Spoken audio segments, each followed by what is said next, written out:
Yeah, so have you thought about some questions to ask? Not really, man. Just coming on here, just having a conversation with you, bro.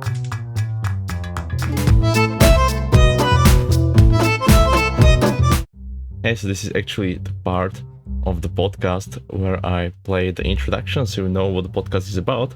But since you heard Chung that he didn't bring any kind of questions, we couldn't do it in the way of how I meant the interview to go and what was basically the structure of the interview that I intended. And therefore, I guess this will be a good example on what can happen if the interview does not continue in the way you expected it to go. So yeah, I guess let's see how it goes, and at the end I will have some comments and reflections on the whole episode. Let's start. Cool deal, man. Well, do you want to go ahead and lead the podcast? Yeah, so let me ask with the first question. Instead of basically defining you or introducing you, I would like you to introduce yourself. So my first question for you would be like, who are you? Who am I? That's a pretty deep question. It can be taken a lot of ways, but I guess like at the very core of it, I'm just a dude, man. I'm just one human being, just one man trying to make the world a better place. Just got a lot of passion projects, but at the end of the day, I'm just a dude. What about you? Uh, I always try to answer my questions based on the answers that the guests are talking. So, in a way, I guess, aren't we all just some kind of people who are trying to find um, a purpose in life, happiness, something to actually make the life worth it? I guess this is a way that any person, I guess, could describe themselves. That nobody is actually extraordinary in some way that would be superhuman or something like that, because even people who are like masters at some skills, they're like still humans. They still do the basic human needs, and they live their life, still eat, drink, sleep, and do all of these kind of things. And I believe that all people have some kind of ideas or desires or something that they enjoy. And I guess we're just all humans living a life, and that would be something that connects us all in a way. Even though we may seem and look at other people and be jealous about some things they do have or don't have, maybe some put people on pedestals or think of them very low. In a way, we're all humans, and this is something that connects us all. Yeah. Uh, I guess I would ask you, like, is there any question that you have been thinking about the answer that you couldn't really find out? Like, what could the answer for this question be? Any questions that I have that I can't find the answers for? Well, Marty, like I guess for me, I don't really worry too much about things that I can't figure out, right? So the way that I live my life, and you maybe you would view it similarly, but the way that I view my life is that I don't focus on things that I can't control. I don't focus on things that you can't find an answer for, right? And that kind of goes into truth and it kind of goes into facts. Just because you have factual information doesn't mean something is true. It just means it's more truthful, you know? It's like everything in life, it's really just observations and perspectives, in my opinion. So I don't worry myself too much with just trying to find like answers to questions. It's like if I can't find an answer to a question, I don't focus on the question. I just focus on the things that I can focus on. I focus on living my life. What about you, man? Is there a question that you can't find the answer to? I guess if I should take it from very literal point of view, uh, I guess I couldn't find a question that you would ask me in a way. So I guess this is also an interesting opportunity. If because when you came in here, you said that you don't have any particular questions, and I explained it in a way that you don't really focus on the questions and answers that much, because in a way it's more important to actually live life. And if you get too much stuck on some question or answer that you just try to move on and live. Is this what you meant by? Wait, can you repeat that? That you're not as focused on answering questions, and that if there is a question that you cannot find answer, you try to move on and not be focused on the question as much.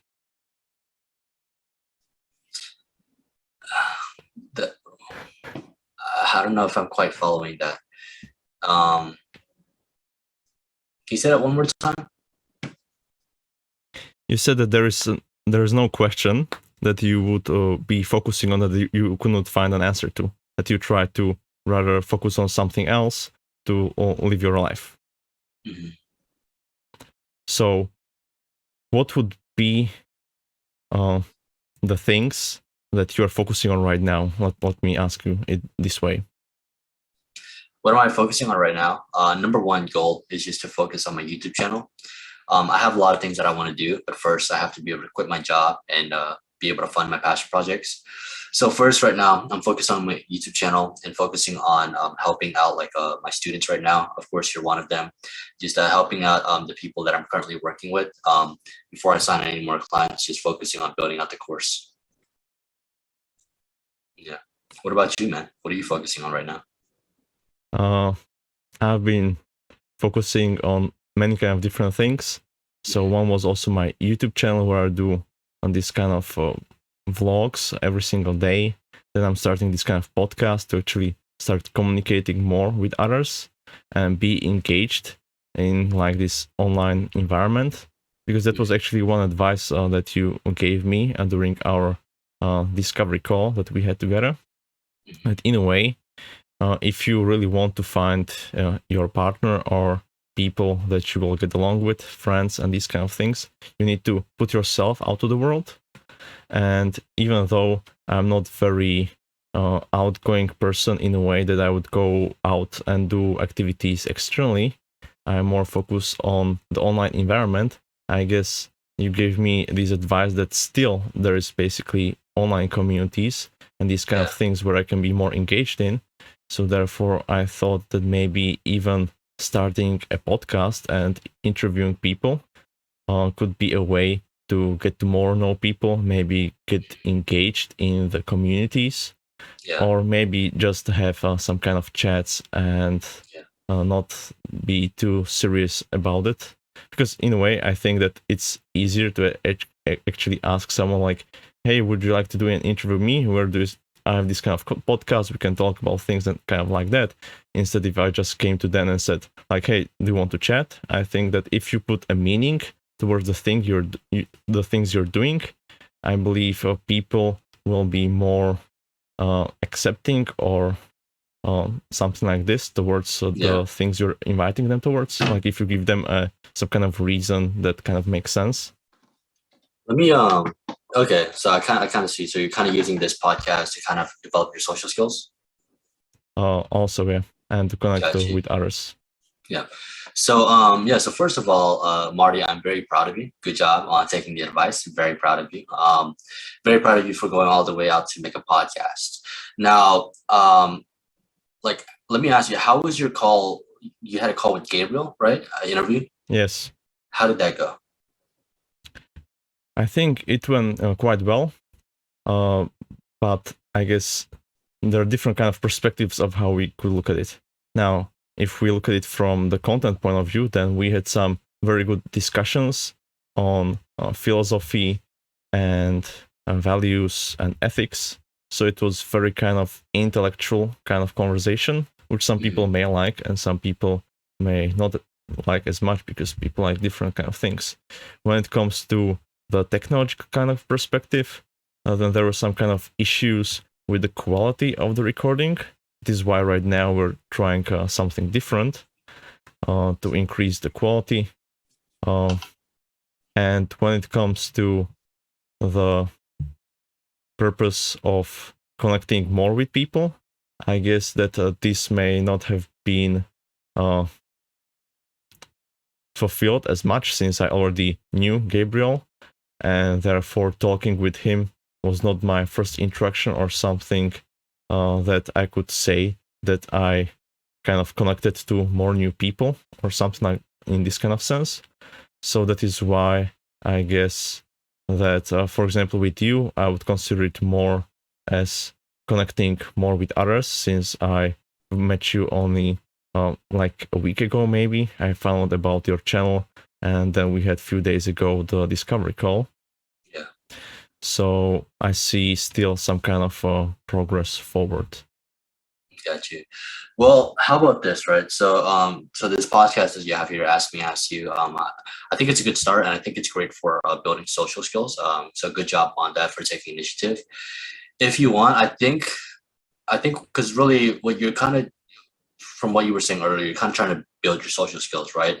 Um, do you want me to give you my feedback on like some things that I think that you could like take advantage of, or like advice that I think would really help you to push this podcast forward or kind of develop it? Sure. So let me know what would be your feedback.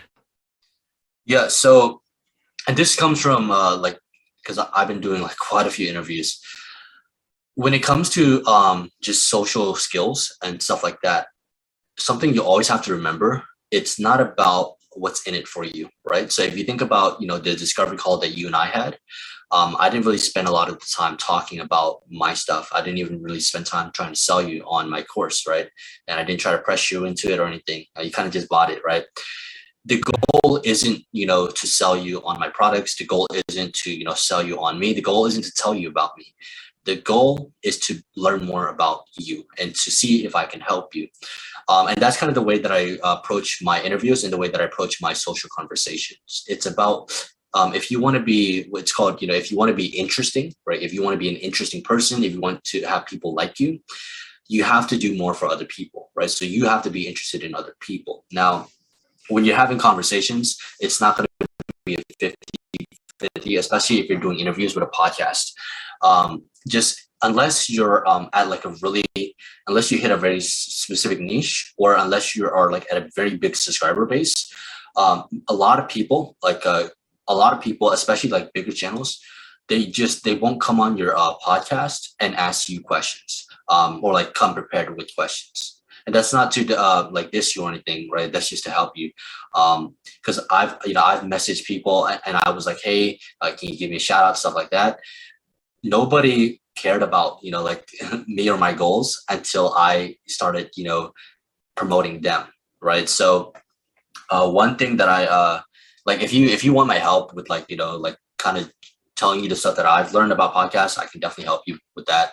But like when it comes to this kind of stuff, right? Because obviously I think that you also want to grow your channel and you want to grow your social skills and get more into social communities. Awesome. Focus not like don't even think about you. Like don't even think about your stuff, your goals, your ambitions. Don't even think about that. Okay. And I'm not trying to diss you, right? It's the same thing. You can watch my interviews. Like the worst interviews were the ones in the beginning when I was trying to talk about myself, right? You can see kind of like chronological order how my interviews got better. Like the more recent ones, I talk less about myself and talk about them, right? Focus on them and what they can bring to your audience, right? So how many subscribers do you have right now? I think like 25 on my main, and on the podcast, like it just started. So got you. All right. So you had like 25 on your main. So you can reach out to people like, hey, I love what you're doing with XYZ, or I love what you're doing in the MBTI community. Recently, I was interviewed by Nina and Gabriel of Rational Typology. I'd love to interview you as well and share your story and your expertise with my small but growing audience on YouTube. On my podcast, Ask Me, Ask You, or something like that. And then give you an opportunity to promote your services as well. And that right there will give you an amazing opportunity to have a lot of people from the MBTI community, especially smaller channels. They'll want to work with you. They'll want to hop on your podcast because there's something in it for them. Like, I'm going to be honest with you, most people on the internet, like most people in life, they don't care about you, right? They don't really care about helping you, right? They just want to know what's in it for them. So if you can phrase it that way and you just focus on, give, then they will start to like you, right? It sounds super weird. It's not like nice guy stuff. This is just like it goes into so many books that talk about this with social skills. But if you want people to be interested in you, you have to be interested in them and really like show that. So really like what can you do to serve somebody else? Like those people, like if you look at the billionaires, like the richest people in the world are the people that help as much as possible. So like it doesn't have to be like, you trying to promote me. Rather, it can be like, asking questions, like me or whoever your guest is, right? And be like, hey, I want to share your expertise or your story with my audience. And then in that, you can then go ahead and what you can do from there, you can go ahead and start, what is it? You can pitch in some of your stuff during the conversation. They'll ask a question, you ask them a question, then they ask a question. It kind of happens, right? And this happens. It's not like because conversations, and I know that you're an INTJ, it's like the communication style, I guess like that might be a factor. But when you're dealing with people who aren't INTJs, it's going to be a little bit more faster paced, like in the way that they talk, and stuff like that. And you can definitely have deep conversations, but it's one of those things where like communication patterns, you'll have to learn as you go. You know what I mean? Like you can see in my interviews, like most of them are unedited. So like you can definitely see how I started to get more confident. And it's like you can see in the beginning how I was kind of just focused on promoting myself, and those interviews did not go well. Okay, so that's I don't know if that helps. Yeah. yeah, that's a lot of great advice. So the thing is, I wanted to, well, when it comes to podcasts or something that you're creating or YouTube channel or something, I guess there needs to be some idea behind it, something that defines what it is about. It cannot be just random stuff all over the place. And one of the things that I didn't really want is to niche down on any specific particular topic. So that is why I was looking at it from the perspective that maybe if I create this thing that the podcast is about is not about the topic itself, but more of like the form of it. That's from where the idea ask me, ask you came. That Okay. it will not be about the specific kind of topic that will be discussed, but it will be about the format. That I ask you a question, you ask me a question, we answer the question, see if our answers are the same or different. Maybe you have something that you would like to ask someone, but and you're curious about the answer and things like this. So that was basically the idea. Okay.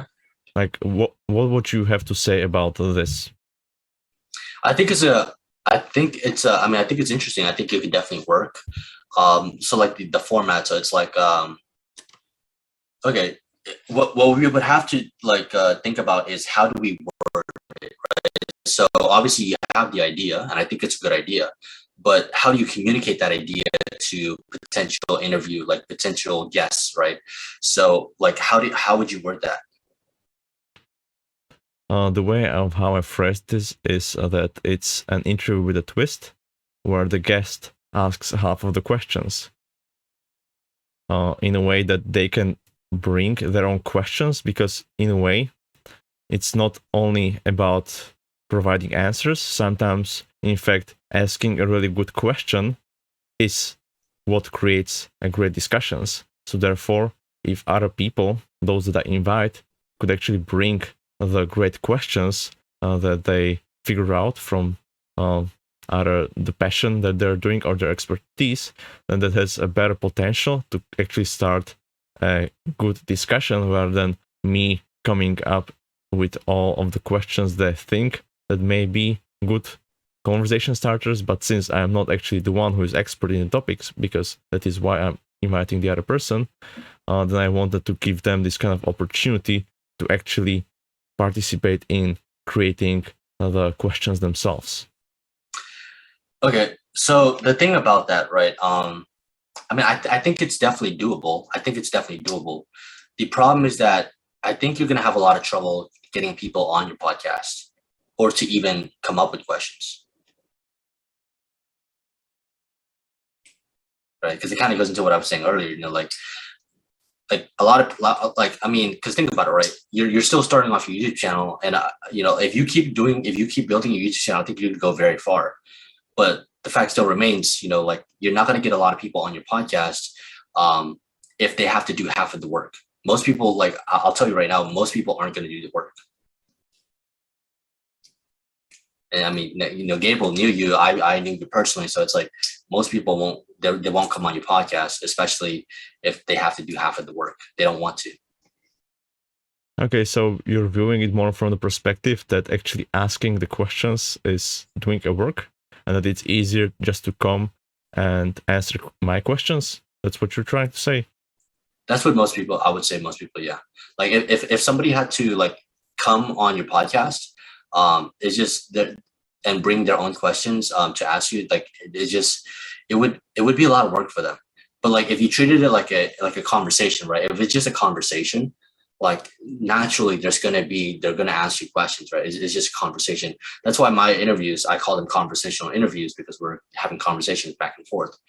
But if it's like a podcast, like where it's in the way that you word it, I would be very careful in the way that you word it. Because if you think about it, right, if somebody has to hop on your podcast and they have to bring in 50% of the questions, they're not going to do it.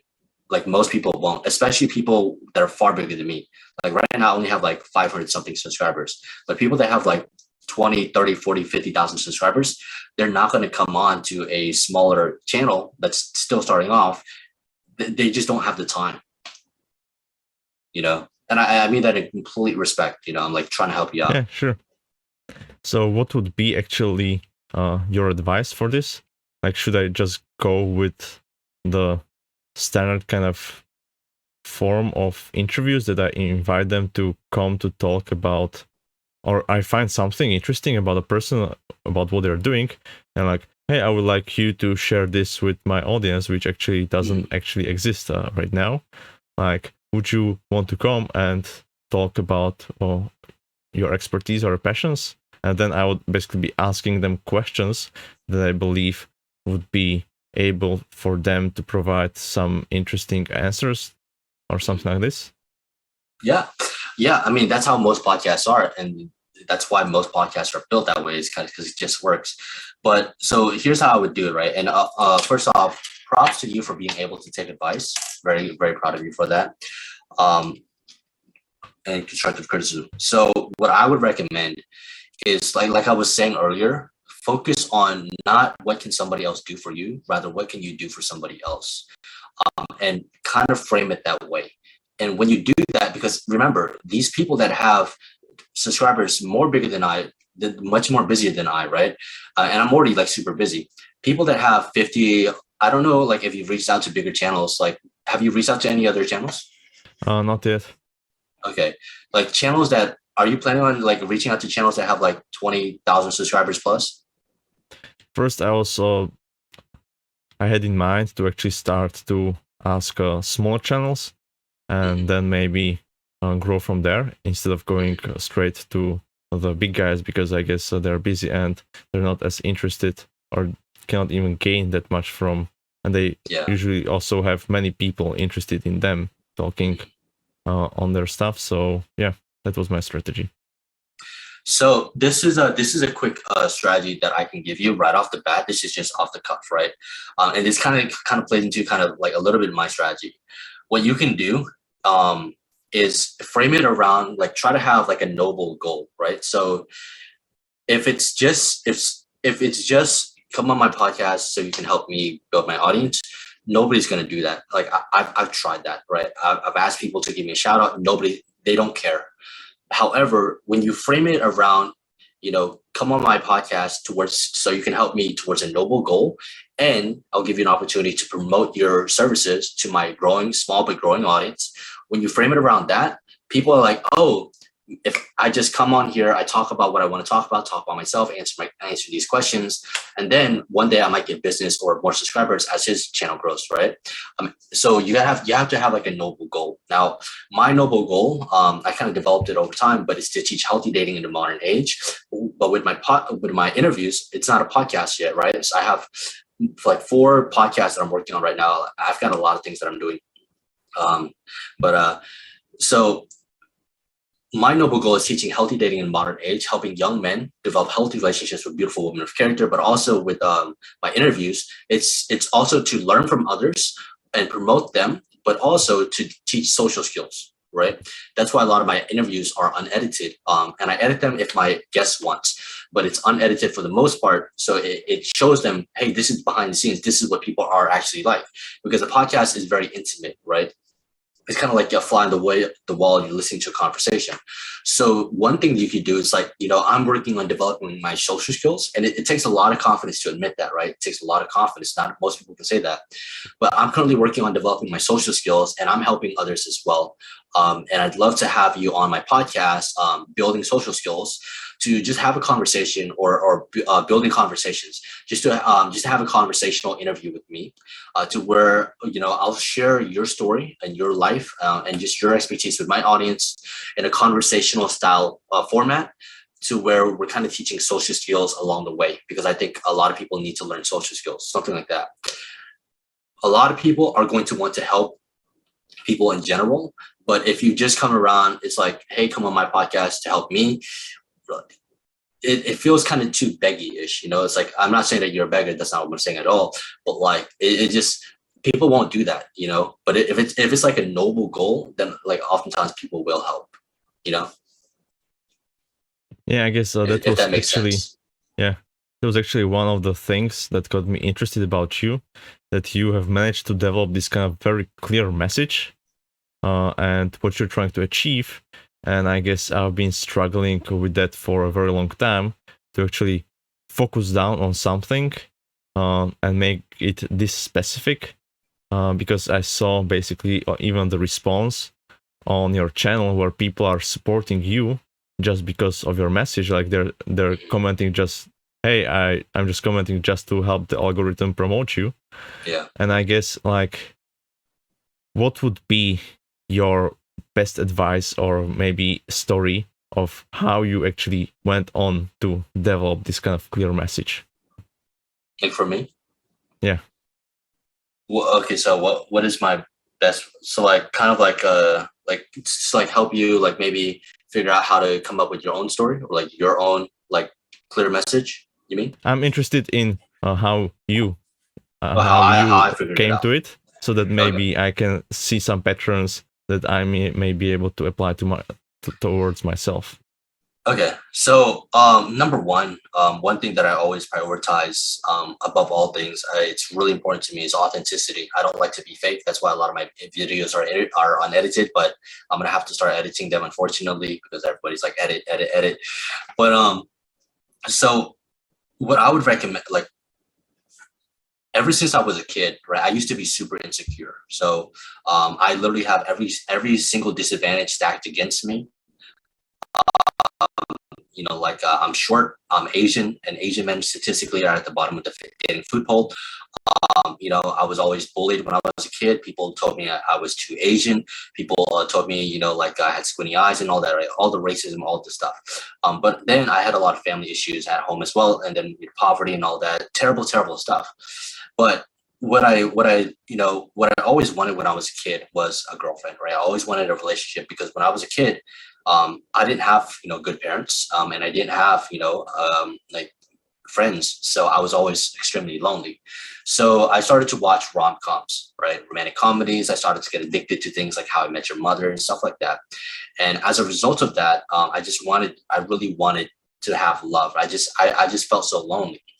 And as a result of that, I started to learn seduction, and I started to learn how to, attract women and all that. And I figured out, how to do it. I kind of came obsessed with, like being in a relationship. I was more obsessed with the idea of being in a relationship than actually loving somebody, right? Because I didn't want to be lonely. And I noticed over time, as the years passed, I kept talking about the same stuff all over and over again. Some people talk about trucks, some people talk about, like guns. Some people talk about, sports. I was talking about girls, because I was just constantly thinking about girls, and a lot of guys won't admit that. But eventually one day I had a sit down conversation with two entrepreneurial friends, and like one of the guys, he's a salesperson for a guy who makes well over $500,000 a month. So we're talking like very high level people. And the other guy, he's working like in golf, like so very high level people. And they were like, Chung, you literally always talk about girls. Have you ever thought about being a dating and relationships coach? And I was like, wait, that's kind of smart. So then from there, I was like, damn, because I know how to do it. I have the proof to back it up. I have all the receipts that, I can back up everything that I say. But it's like, I was able to succeed in my dating life, but because statistically speaking, I should not have been able to succeed. If I say that something works, or if I teach what I did, it can help other people, because this isn't like the stuff that I went through, it's not like a 1 month transformation. This is over the course of like well over 8 years of research, experience, limiting beliefs, overcoming a ton of stuff. But basically, I just looked at, who was I when I was younger, because that is who I can help, and that is who I can make videos or like podcasts for, right? So I have multiple podcasts that I'm working on right now. The first one is called the Healthy Dating Podcast. The second one is called Good Fathers Necessary. The third one is called, what is it called? Reforming Education. And the fourth one I won't tell you about yet. But like, I have multiple podcasts, and every single podcast, every single YouTube channel that I'm working on, every single company that I'm building, because I'm building more than just AMQF. Every single one is designed to help younger me. So it's like the guy that was insecure, the guy that thought he could never have a girlfriend, the guy that was, abused in the family, the guy that was poor, all of that is designed to help me. And it's like when I was a kid, right? So it's not like, it's just, think about, what do you talk about all the time? Like, what are you constantly talking about? Look back at your videos and that thing that you're talking about all the time, and think about who you were 5, 10 years ago, and how much you've grown in like something. So maybe it's in communication skills, or maybe it's in a certain video game, whoever, like whatever it is, the thing that you were so obsessed with all the time and you keep talking about, it just for some reason, that is what you want to build a message around. You know what I mean? Yeah. I guess I'm kind of getting what you're saying. But I guess that is actually the hardest thing to do, to figure out all of these kind of things and to formulate it in a way that you could basically phrase it in some kind of words and in some kind of message. Because I, as an INTJ, usually view things and try to connect things together, and therefore separating and differentiating things into like different kind of segments is kind of going against my own nature, because my own nature is to connect things together in order to find the associations between those things and what connects them. And I guess always the hardest thing was to set on something concrete and treat it like a separate thing, because whenever I started with something concrete, I see the associations and relationships and connections with other things and how interconnected those things are, and therefore I then try to include those things, but then suddenly it gets super broad and I'm no longer focusing down, and when I try to include the factors that are influencing the one concrete thing, it always kind of, it gets wider in spectrum, and that is where I'm losing focus. But then when I'm trying to focus down again, I see all of the other associations, and I cannot actually cut all of the other connections and associations, because since they're related to the thing itself, then by cutting them, it would not be the actual kind of thing. It's like if you're trying to talk about something and try to separate it away from the other things, the other factors that are influencing it, then it's actually not the real thing. It's just some kind of artificial version of the thing if you are separating it from other factors. A concrete example on this could be, for example, when you're doing an experiment. What you want to do is to take the thing that you're experimenting on, isolate it from all of the other factors, and then have only one variable that you're changing. So you'll do one test with the variable in it and one without it. Then you compare the result, and since you were changing only one variable, you can know that the one variable caused the difference in the results that you're getting. And the thing is that we live in reality where there are so many things influencing everything. And that is why when you try to separate things and do this kind of experiments, you're not always getting the most accurate results. Because even though you may be able to say that, okay, changing this variable creates this kind of difference, it's not the actual representation of the reality. Because what you have basically concluded or resulted, your conclusion is actually describing the element in the experiment in isolated space rather than in reality. That is why there can be differences between the experiments, the scientific experiments that are being held, and the actual reality, because the experiments are isolating the thing from all of the other small factors like that make less than 1% difference. But if there are like thousands of these that make less than 1%, then it kind of compounds and creates some kind of difference from the experiment itself. Are you getting what I'm trying to say?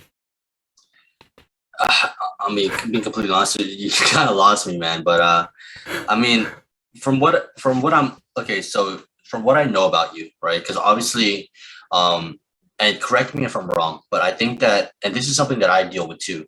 I think that you suffer from overthinking, and you probably have heard of that before. And correct me if I'm wrong, but that's something that I struggle with too. There's something I struggle with too. I'm constantly analyzing. But let me ask you this: have you ever heard of any one of these channels? Shane Dawson, Jake Tran, Sunny V2. Shane Dawson, that's the guy with the long hair who was doing these kind of interviews, and there were like controversies with him and these kind of things. Mm-hmm. Yeah. What were the other ones? Sunny V2 and Jake Tran. I think it's called Sunny V2. I'm not sure. No. So those are three different channels where they really analyze things. There's another one called Film Theory. Have you heard of them? I believe so. Yeah. He's doing like analysis about movies and this kind of stuff, right? Right. Yes, Film Theory. Again, he has a Food Theory as well, I believe. But those are some channels that I think you would really like. But all of those people, I think they suffer from overthinking as well. But you can use that to your advantage, right? So if you are constantly overthinking, why not make it like into something that you can build off on, right? So analyze things, right? Analyze things because I think that's something that you do quite often. So why don't you analyze the behind the scenes of things, right? You could do I don't know, you could just do analysis of things. Obviously you do not just go around analyzing people. That is very like disrespectful to a lot of people. However, like if you do if you ask somebody, hey, do you want me to do an analysis of your channel or something like that, or like of your videos or stuff, like I don't know, like something around analysis, you could do that. You could have a podcast or something around analysis. I think that, I don't know, I feel like, because we've had conversations before, I think where we talked about analysis or something, or analyzing, and you kind of lit up when I said the word analyze. So I don't know, like I don't know, what is your thoughts about that? I feel like that's kind of your heavy hitter. Yeah, I would agree with you on the analyzing of things, but with the analyzing things, like it always comes down to my own perspective on things and my own biases, which may not necessarily always be true. And that is why I do not value my own analysis as much, I guess, because in a way, it's just an opinion in a way. And usually the analysis helps the person who it is analyzing it about the most, because they get like outside perspective on them. And since you already mentioned that analyzing other people is not very something that other many people like, then I guess this creates the kind of paradox that the best thing, or the thing that I would maybe be most interested in, is in giving like analysis of either a person or something that they care about, and I am able to give an outside perspective on that maybe that they themselves may be blind to. But in a way, this is not something that is, I don't know, that many people may appreciate or look for. Well, let's think about that, right? So your YouTube channel is still in the works. So you kind of, coming to grips with what your YouTube channel is about. So we're kind of fluid here. So you like to analyze, okay? And we want to be careful not to be creepy and not to analyze people. So why don't you analyze movie characters, TV shows, things like that? You're not hurting any real human beings or coming after people, but you're analyzing fictional characters. So you could think about, because you have a ton of cosplay or like a ton of figurines behind you. Analyze Star Wars characters. Make a video analysis about why Emperor Palpatine was a good guy or whatever. I don't know much about Star Wars, but you could talk about why Yoda is the sexiest, like a Jedi warrior. Like who knows, right? You could do an analysis based on things that aren't like human beings. Yeah, fictional characters. What about that? I understand what you're saying, but in a way, I always try to have some kind of purpose and something that is actually helping either me or someone else. And since I would be analyzing fictional characters, they cannot actually use any of this in order to improve or help themselves. Oh no, I disagree. No, you can definitely, dude. How many life lessons, dude? Every single like major movie. Oh my, have you seen Frozen 2? You've seen Batman, right? Yeah. Name your favorite. Name your top 3 favorite movies. I guess Star Wars, Lord of the Rings. Lord of the Rings. And the third one, maybe the Marvel movies. What did you say? Think about it, right? When you watch Lord of the Rings, you remember Aragorn, right? Yeah. Do you think Aragorn is weak? No. Is he in touch with his emotions? Yes. Is he kind to people? Yes. Does he help the underdogs? Yes. Is he masculine? Yes. Can he fight? Yes. You can do an analysis. Think about that. What are the things we can learn from Aragorn? Because I think Aragorn is a perfect, one of the most perfect examples, or a great example of good masculinity, right? He can fight, but he also protects, right? He defends. So you can analyze that. You can edit the videos and stuff like that. There's already videos about this, but you can have your own perspective, right? From an INTJ and stuff. And then INTJs will find you, right? And then you'll have a community of INTJs and other, and so on and so forth. And, Star Wars, right? You can analyze why the Sith are actually good, or why they're worse than you think, or things like that. Or like what we can learn, because you think about it, right? You can always learn. And like when it comes to like script writers and stuff like that, like with these big things like Lord of the Rings and stuff, there's so much lore behind it that you probably know more than I do. And you can share that. And you can do analysis on that.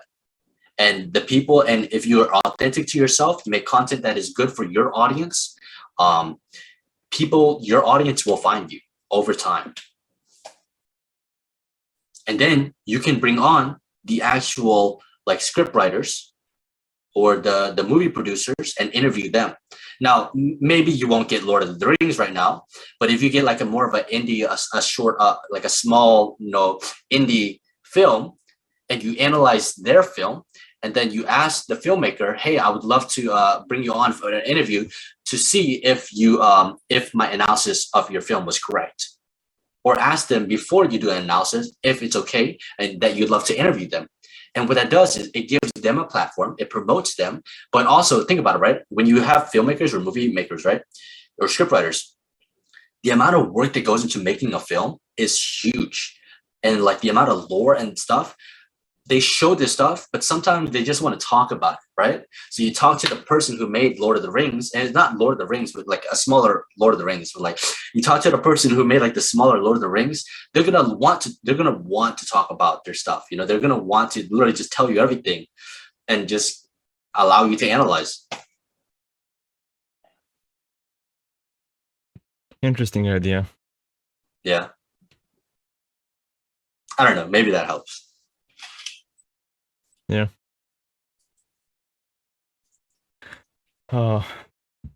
Okay, so I guess this is a kind of a change of plans a little bit. Since I've started this podcast, Ask Me, Ask You, where I had this kind of definite kind of a vision of how it would go, and then you just come in here and swing around with everything by not coming with questions. And now, basically, my whole idea and confidence in the podcast that I've just started is kind of I'm doubting whether it's actually something that I should continue on doing. And also, like, I don't know, I guess you made me really doubt my ideas and things. So I guess in a way, it's not actually something bad, because what you've just done is that you came in here, shared your perspective, gave me feedback on something that made me think about things, also provided some kind of possible solution to go forward. And I guess this is actually very valuable. And it was also one of the reasons why I also started this podcast, to actually gain like feedback of others on me, just like you did. Because one of the questions that I indirectly asked, for example, Gabriel in the last one was like, what is your greatest criticism of me? And one of the things he said that maybe trying to be exposed more to some kind of opposition, to challenge my ideas, to actually figure out which ones are the good ones and which ones are not the good ones. And that is basically what I even incorporated when creating this podcast. That is why I wanted the guests to ask me questions, and I guess somehow formalize it in a way that it will be changing on who is asking who. But as you basically said, that maybe the guests view it as a work and not something as an opportunity to be doing. And I guess also when they don't know me that much, then they may not be even interested in asking me anything or hearing me answer stuff, which is another possibility. And yeah, I guess that you gave me a lot of stuff to actually overthink again. And Come on, I'm Marty.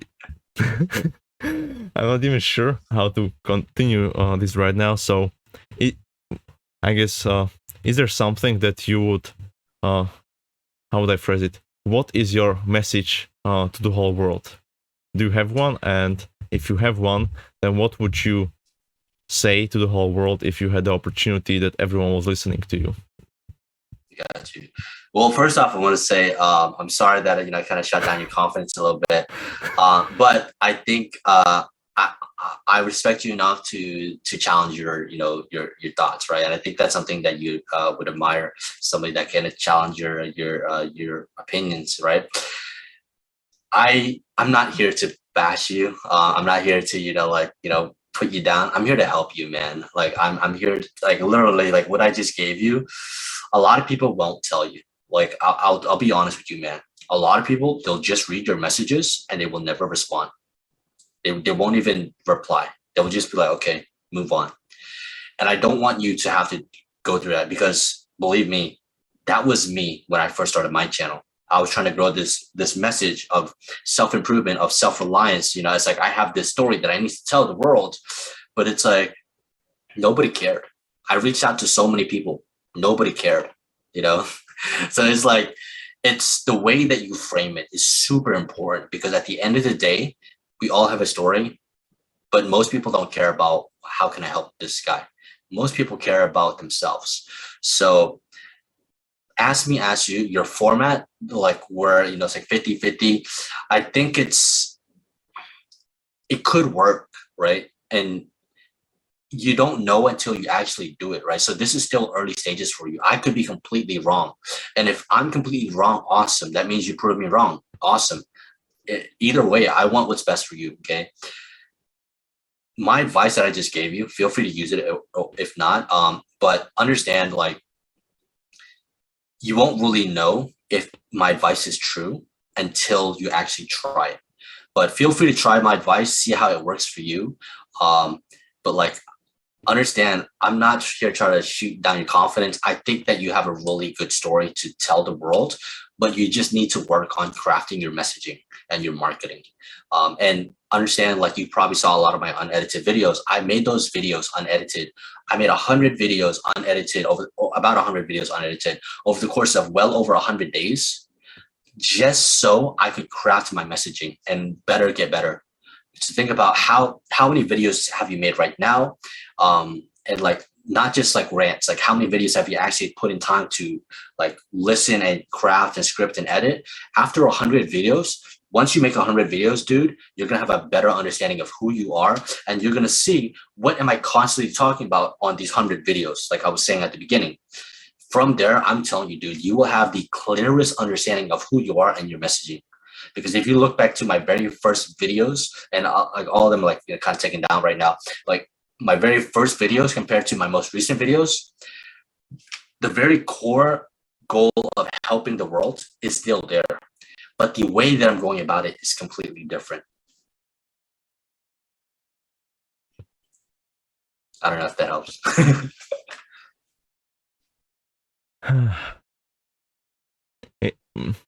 Thing is that it's even difficult to say what helps and what does not, because sometimes the things that challenge you the most and that make you doubt yourself the most are actually the ones that enable you to grow the most. So I'm not even really sure if I can say that this is helpful or it is confusing me, because in a way, I guess you can only connect the dots backwards.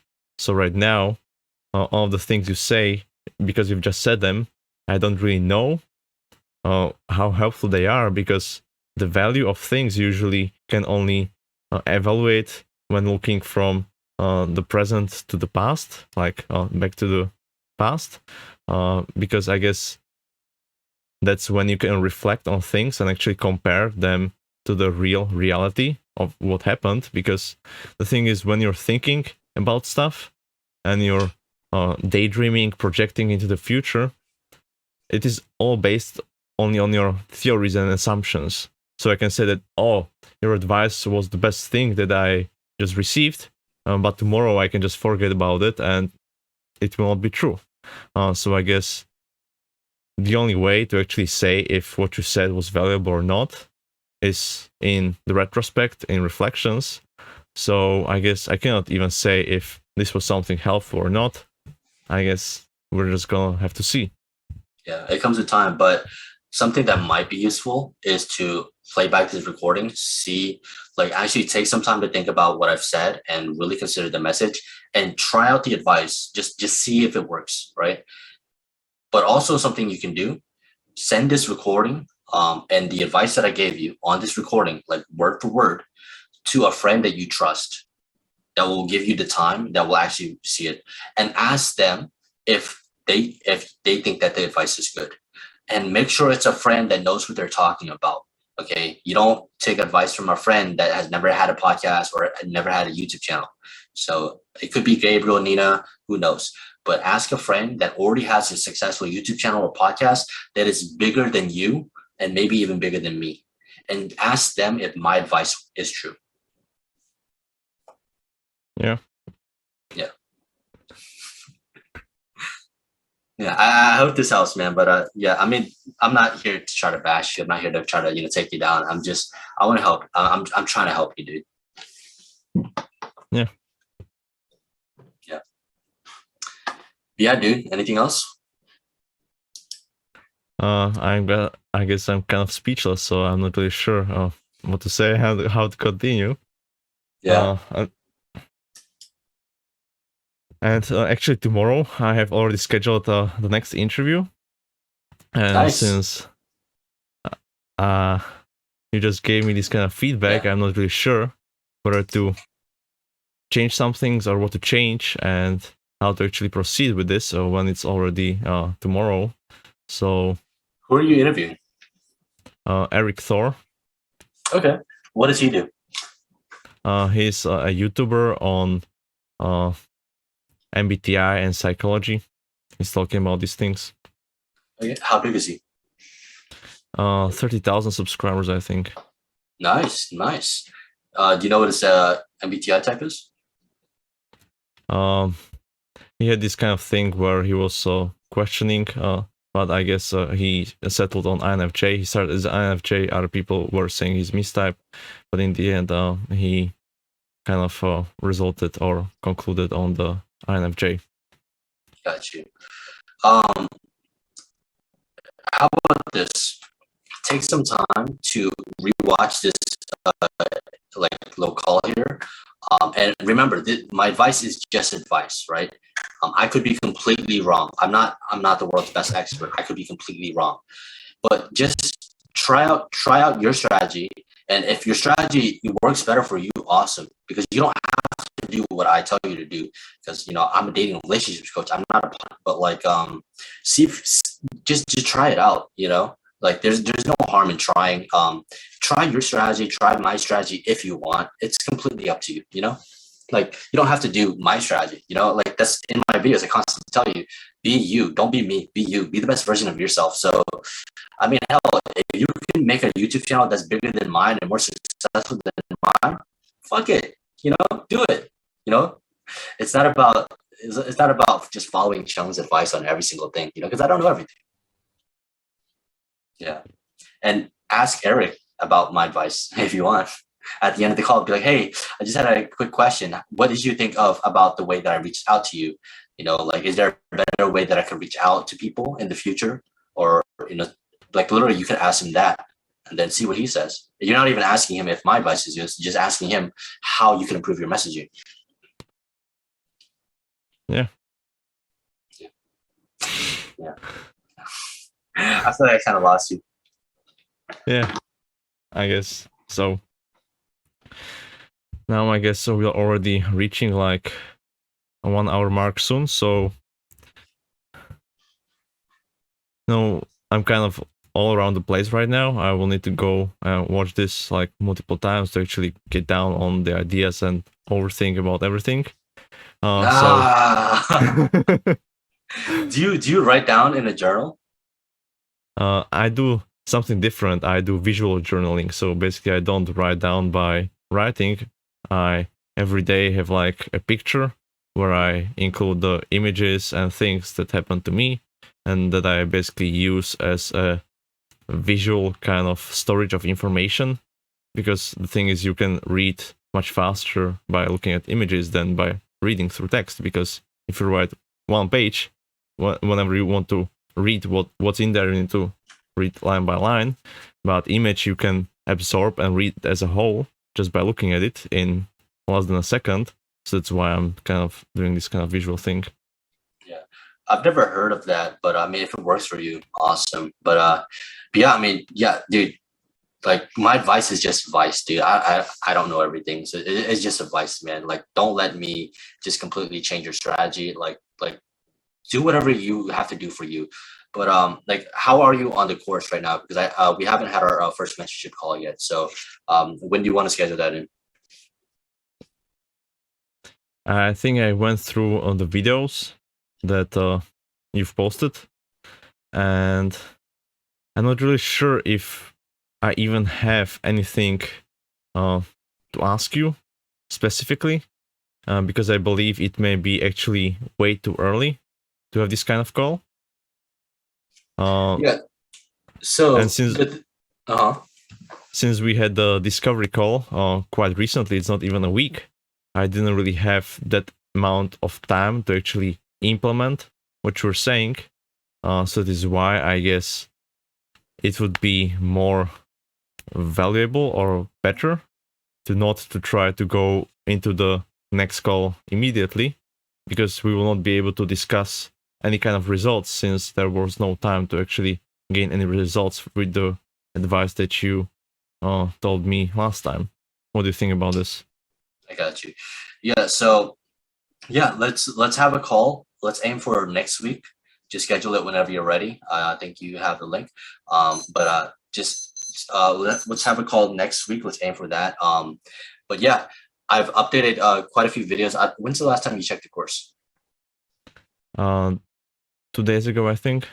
Okay, I just updated a video or two last night, and I'm gonna keep updating them as I go. But yeah, a lot of the videos are already filmed. Obviously, not all of them, but a lot of them have been up there. So I don't know if you've watched all of them, but go ahead and look through. But really, the mentorship calls, and I'm not really promoting the course too much right now because it's still like super early access. It's still being built out, but like the mentorship calls, it's designed for me to personally help you with exactly whatever you're dealing with, right? So it doesn't have to be necessarily you're asking me a question, but rather you just tell me what you're currently working on, and I'll kind of give you my advice on how it can help you with the three pillars: good looks, social skills, social proof, confidence, charisma. Any of those three things, or like healthy relationships and stuff. But really, if it's social skills, confidence, charisma, how to talk to people, all of that helps you in developing healthy relationships. So on the relationship calls, we can just talk about whatever, but let's aim for a call next week. And yeah, let's aim for a call next week. Check on the course, update, like ask me any questions via text if you have them. But yeah, man, just keep doing what you're doing. Best of luck with the interview tomorrow, man. Like, I really hope I didn't shoot down your confidence too much today, man. I'm trying to help you. I'm trying to help you, man. Yeah. So I guess I have one last question for you. Like, why did you decide to come here, and what were your expectations, and how was it compared to how it actually happened? Why did I decide to come on the interview today with you? Yeah. I just want to help you out.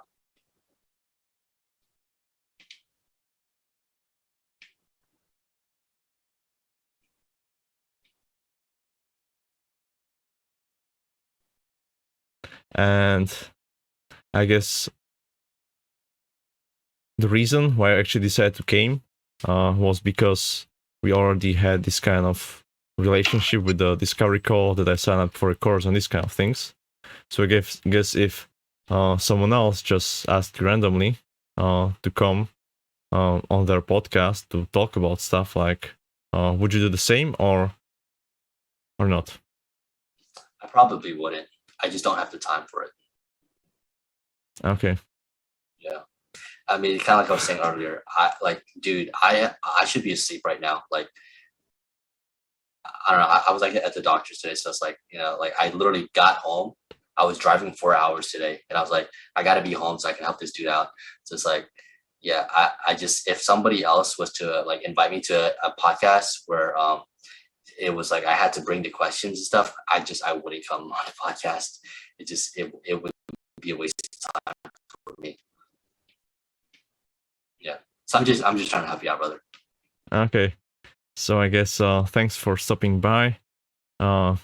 We can just end this thing. I will go have a look at it, and yeah, I guess thanks for coming by, and that's it. Absolutely, man. Absolutely. Thanks for having me. But you're good. Your feelings aren't too hurt. I'm trying so hard not to hurt your feelings, dude.